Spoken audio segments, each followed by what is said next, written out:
there is something I want you to learn. Kedu ka ndị Igbo si anụ di? Kedu ka ndị Igbo si anụ nwanyị? There are steps ị ga-etake ma ọ bụrụ na gị bụ nwa okorobịa chọọ ịnụ nwanyị. There are steps gị bụ nwa agbọghọbịa ga-etake before gị bụ nwa agbọghọbịa chọọ ịnụ di. Kedu those steps?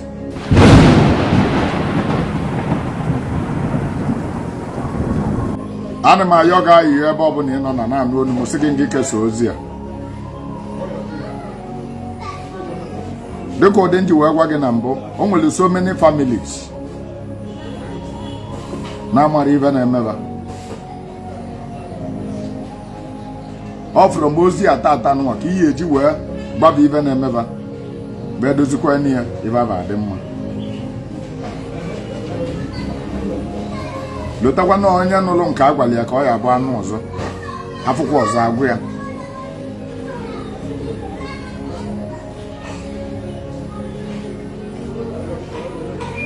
Ụmụnne m, ibe anyị ji maka ya wee bịa tata anụnwa bụ maka alụmdi na nwunye.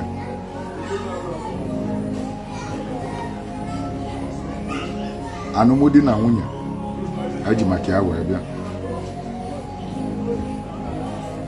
So many times m ekwu tata anụnwa, o nwere so many of you ọma na-adị mma.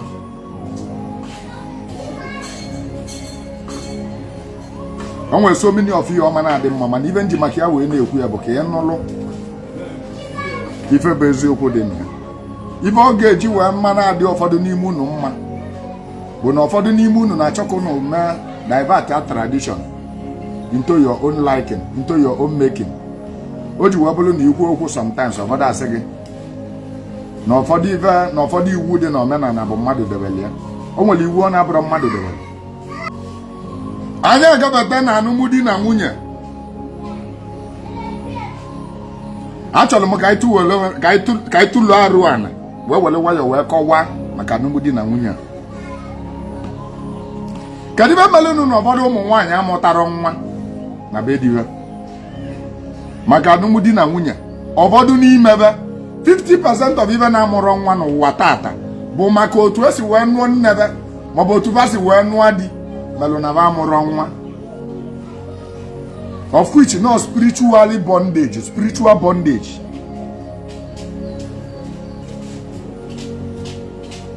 Kedu ibe melụ na ụfọdụ ezinụlọ ji wee na-ata afụfụ?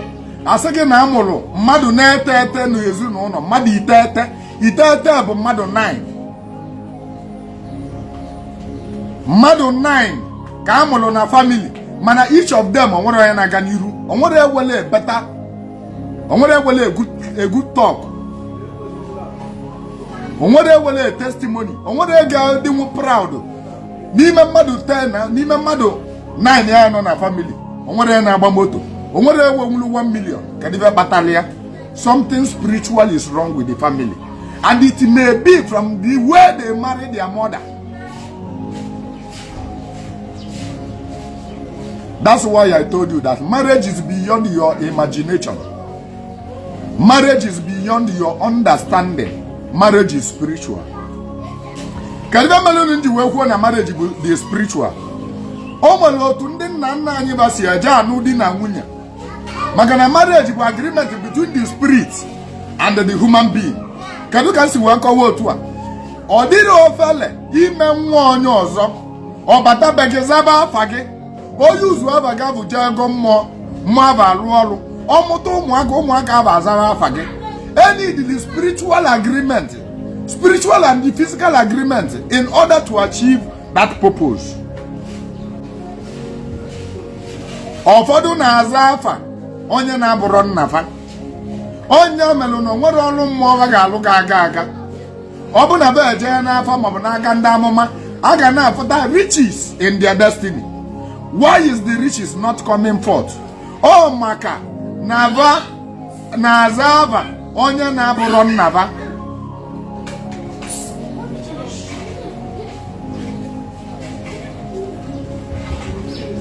Maka na ba na-aza ava onye na-abụrụ nnaba. Ihe uzu ava nna m wee lụọ ọrụ mmụọ, ọkwa ịma na ọma nka. Ọ bụ na mee ya uzu ava nna gị wee lụọ ọrụ mmụọ, ọkwa ịma na ọma nka. Magana will spiritual entanglement between me and the surname that I want to use to do any spiritual work.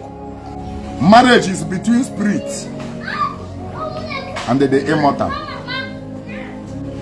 Can you guys see where men about marriage?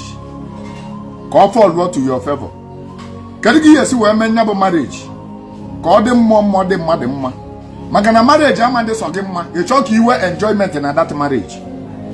Lack of spiritual agreement. It may go so many homes broke. Lack of spiritual agreement. It may go so many marriages. A divorce one. And the divorce one in inappropriate way. A man can cause disaster in the generation coming. There will be no amendment until they go back and redo what their parents destroyed. I want you to share this message. There is something I want you to learn. Kado kandi Igbo. Kado kandi Igbo si anu di. Kado kandi Igbo si anu nwanyị. There are steps you can take ma bolo na ngebu nwa okorobịa acha ịnụ nwanyị.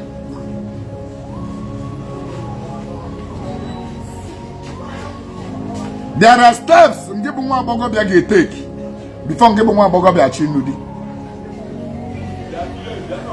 Can do those steps. Let me take you back to the olden days. Mbosibulubo. Nwa okorobịa na-akwụsị nwaanyị n'ụzọ. Si ya na ọ chọrọ ịnụ ya. Ọ bụrụ n'ụzọ ka ị ga-adị gwa nwaanyị na ị chọrọ ịnụ ya.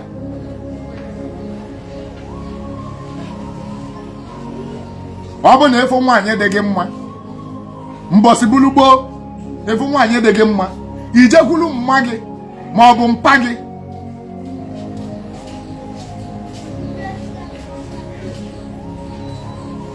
Nwoke zugolo oge ịnụ nwaanyị elugo ka nya na nna ya kpaba nkata. Ịma na mmadụ na-etolu nya na nna ya kpa nkata mgbe gboo. Ijekwulu nna gị jesi na o nwere nwa ofu nwa agbọghọbịa ịfọrọ n'ụzọ mgbabụ ili gị ama mara afa nya bụ nwa agbọghọbịa mara ezinụlọ osi maka na ibe nna gị ga-ajụ gị.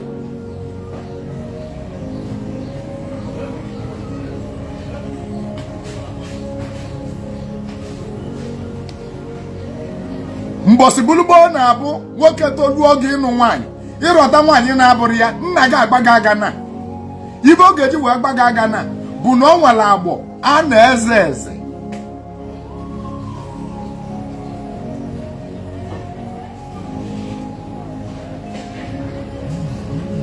Mbosibulubo nwaanyị na-agba n'ilo nwere agbọ ọ bụ o nwere agbọ bụ ukwu nnu bada nọdebe di. Mbosibulubo ewela agba ala dị na family ha. Mbosibulubo ewela agba ori family ya bụ ori ka eji malụva a na-ezebe eze.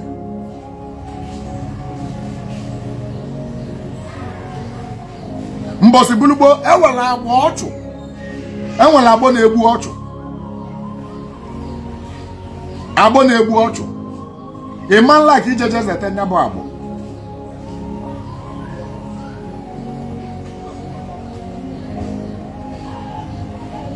And so many other ones. Nowhere key mention.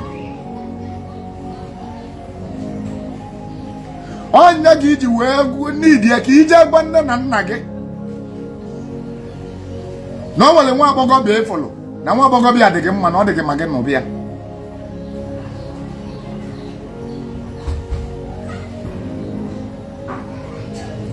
Nagi wan na nagi wa gwagi manya ba anu echu na achu ma bụ anu olili ma bụ na ọ bụrụ anu olili. Mgbe a na-ekwu ibe a bụ nne na nna na-achọtalụ nwata nwaanyị ọ ga-anụ. Ada anụ nwaanyị na ukwu ebuli ibu. Ada anụ nwaanyị na o wele ọgba ala. Ada anụ nwaanyị na ọ dị ọcha. Ada anụ nwaanyị na ọ maka mma. Na ebe a na-anụ nwaanyị bụ nwaanyị ọ ga-abịa ịnụta arụ ajụa gị oyi. Nwaanyị anọdụbe gị. Nwaanyị amụọ nwa. Nwaanyị alụ na-ada eso.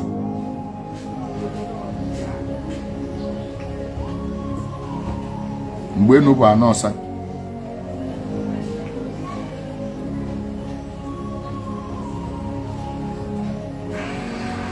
enwere 4 steps ị ga-aga before ị nụba nwaanyị.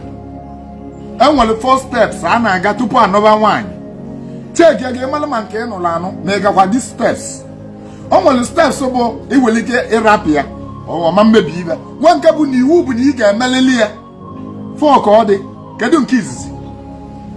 Nke izizi bụ mgbe abịa gbasara nna gị si ya na o nwere nwaanyị ịfụrụ na nwaanyị ya dị gị mma ma gị nụbịa. Nna gị wee nene ikezi ọ bụ na ọ mara onye bụ nwaanyị ọfụma.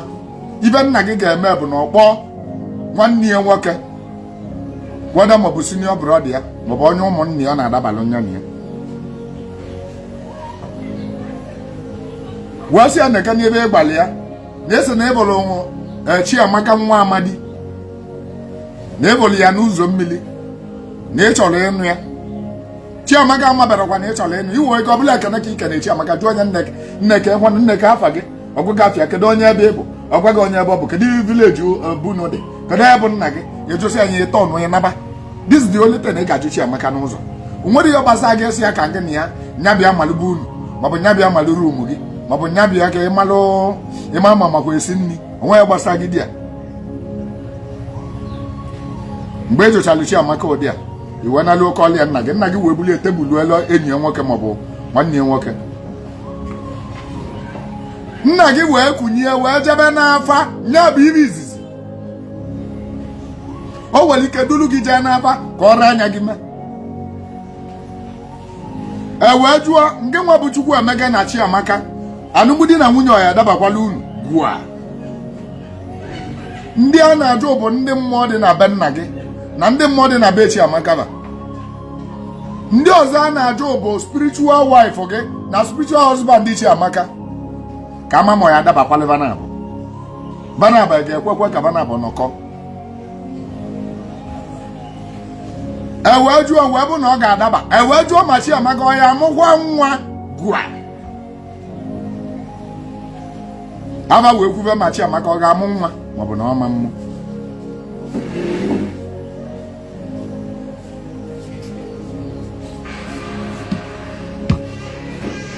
Wee jụọ ma Chiamaka ọ ga-anọdụ nkwebe di. Ọ ga-anọdụ nkwebe di gwa. Aba wee gwuo na ọ ya anọdụ. Wee jụọ ma Chiamaka ọ ga-anwụ ọnwụ ike gwa. Aba wee sị na ọ ya anwụ ọnwụ ike mana ọ nwere ibe ga-eme maọbụ na ọ ma nwụ ọnwụ ike. Ị ma na-apasịgo nke ahụ cheki amaki anya. Wee baga to the second one. Second one bụ na nna gị na nwanne ya nwoke nke nwa ama nsoje nka ị ga-anọ n'ụlọ. Nna gị na nwanne ya nwoke ga-ejebe na obodo Chiamaka wee jebe ịjụ ese. Wee buru wee gawa wee bataluo chọba ofu enyi ya nwoke maọbụ onye ọ na-ama bugo n'obodo a na ọ mara ya. Ọ chọba onye chili nze na ọzọ. Ọ jụrụ ese ọ bataluo sị biko kedu ebe mma afụ onye chizụlụ echizu n'obodo a. Ewesịa na Maazị Okafọ na o chizụkwanyere echizu. Ọsịa gede ebe biya dị ọsịa ịgafu aka ndị gafee mangolo akwụ ebe a. Akwụ na-adị n'aka ebe na ọnya ọ biya dị ebe a. Ewega ọba ya Maazị Okafọ wee bataluo kpam kpam kpam kpam kpam. Ọ bụ onye ọsịa nọ mmụọ. Ọsịa pụta Maazị Okafọ apụta. Ọsịa ndị be anyị nọ n'o obu ya bụ ọcha. Ọwesị ọ bụ onye ka nkene. Ọsịa nọ mmụọ bụ Maazị Ọdịbendị. Ọsịa nọ mmụọ bụ Maazị Okafọ dike bi na mkpu ọkwụ ya ịtọ ịgba ịgba ịgba ịgba. Ibe ọ ga-ajụ bụ ke nke etu gị. Ibe onye ọzọ ji ama ma onye ọzọ echikwala ọzọ bụ kedu nke etu gị ke nke ili ke nke ịza ọmadụ ochili ọzọ igwejezi anya eto ọbụ ego ọchị nọda n'ọma ọjị unu wee taba ọjị. O wee jụọ gị ndị be anyị ọ dịkwanụ mma nke unu bịara be m. Ọsịa na ọ dị mma. Ọ dị mma na o nwere nsogbu adịrọ. Ọsịa na o nwere ibe anyị bịara ịjụ. O nwere nwatakịrị a na-akpọ Chiamaka. Ọ bụ nwa Maazị Amadi. Fa bụ ndị obodo una. Ọ bụ nwatakịrị a ka nwa m nwoke fọrọ wee sị na ọ dị ya mma ma nya nụrụ ya. Anyị wee bịa ka anyị jụọ ese dịka otu omenala si wee dị. Ndị be Amadi a na-ejekwa befe eje. onye amalugo ife ajụrụ ya o jidezi ụtaba ọkụcha ụtaba aka maka ọ malite ife abịa ọkụcha ụtaba aka wee were ụtaba tie n'imi ndị be anyị nọ unu bịara ezigbo ije